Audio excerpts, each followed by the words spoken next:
Aga's partner found her infidelity everywhere. He accused her of betrayal, even with her brother and friends. When she moved out, he slept on her wiper and turned off the electricity. Once, he stuck a knife in the door. After serving, it seemed that he had changed.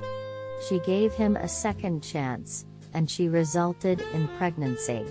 She was in the 3rd month when he splashed her boiling coffee in the face. I got to the hospital with burns. Blue card? He came over to me but didn't live with me, so she didn't give me anything, he says.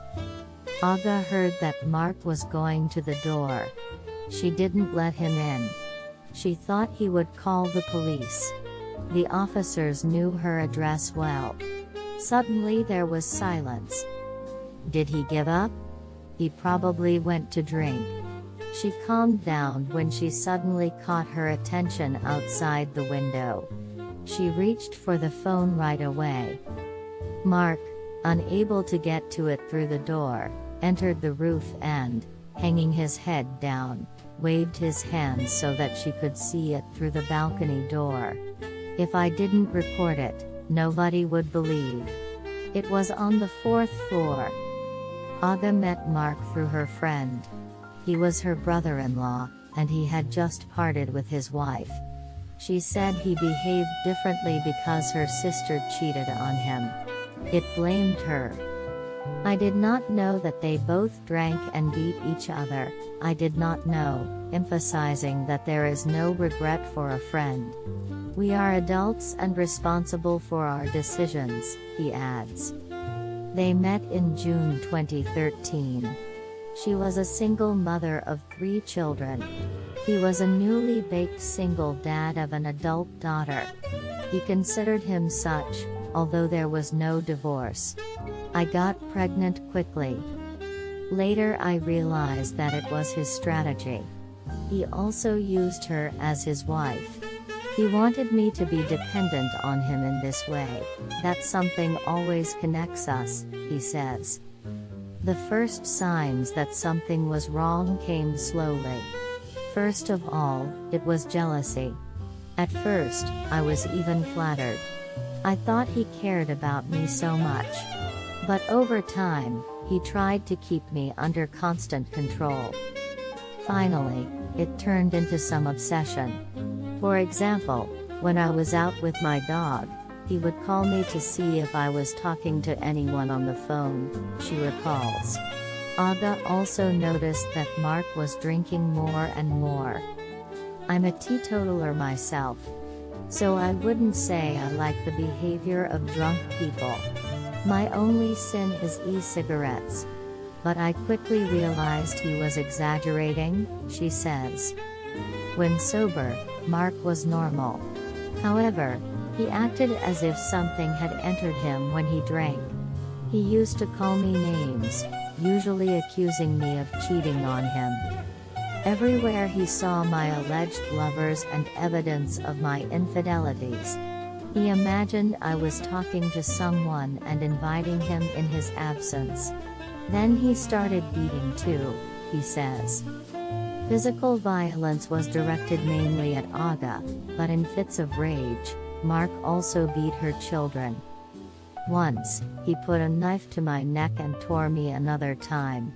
I'm 180 centimeters tall and strong, but I couldn't cope with him.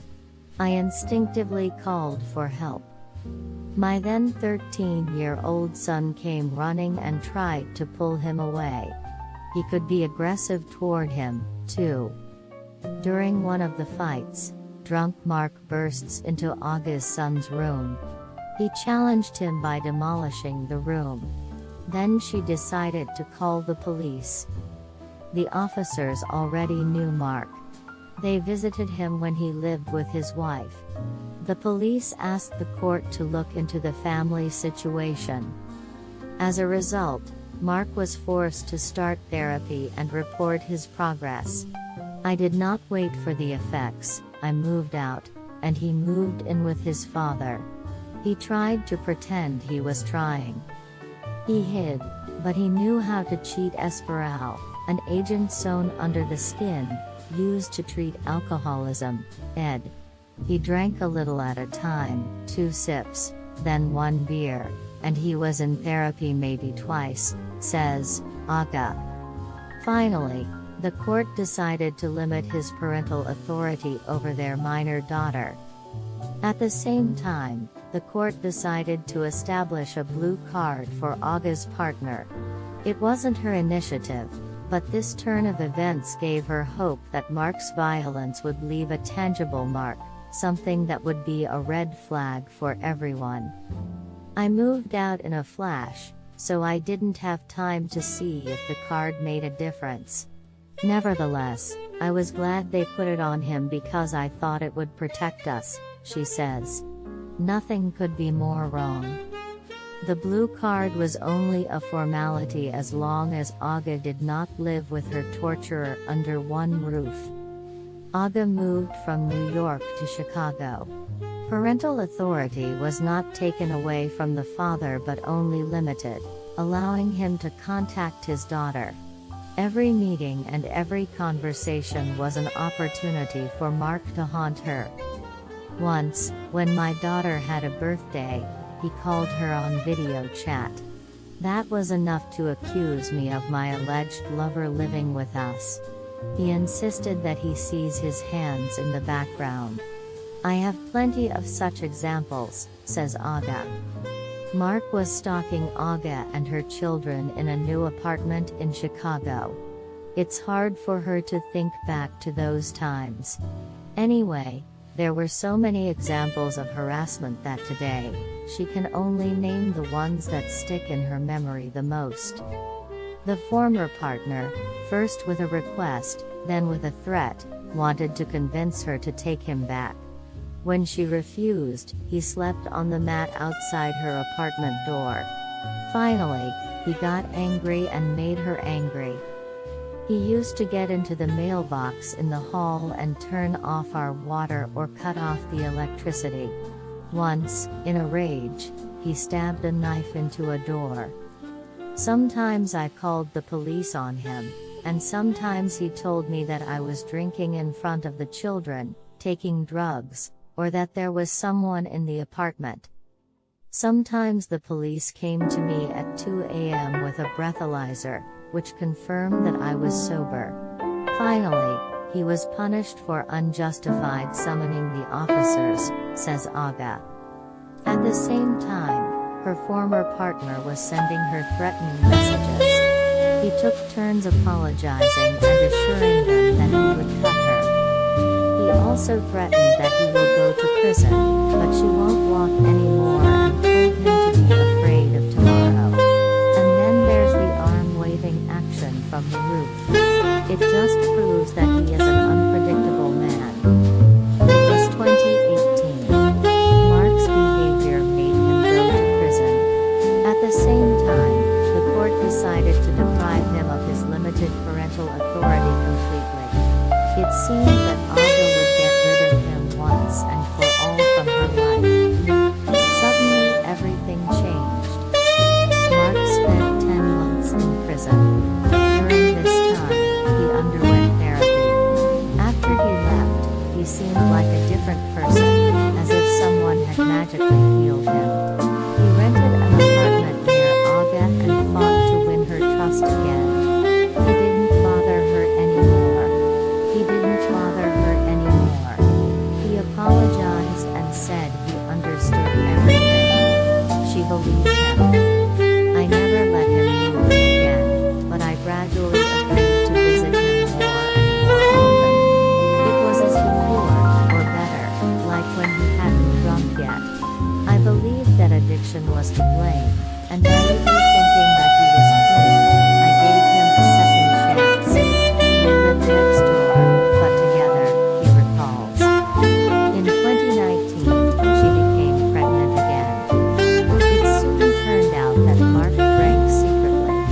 One day he came to take his 5-year-old daughter for a walk. Agnes agreed. When they returned, she smelled alcohol on him. He got drunk while having a baby in his bed. Aga opened the door for them, told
opinion, this story proves that the perpetrator does not have to live under the same roof as the victim to ruin her life. He's able to do it from the wiper position, he says. At no stage of being a victim of violence, Aganat offered psychological help. Furthermore, she was not provided with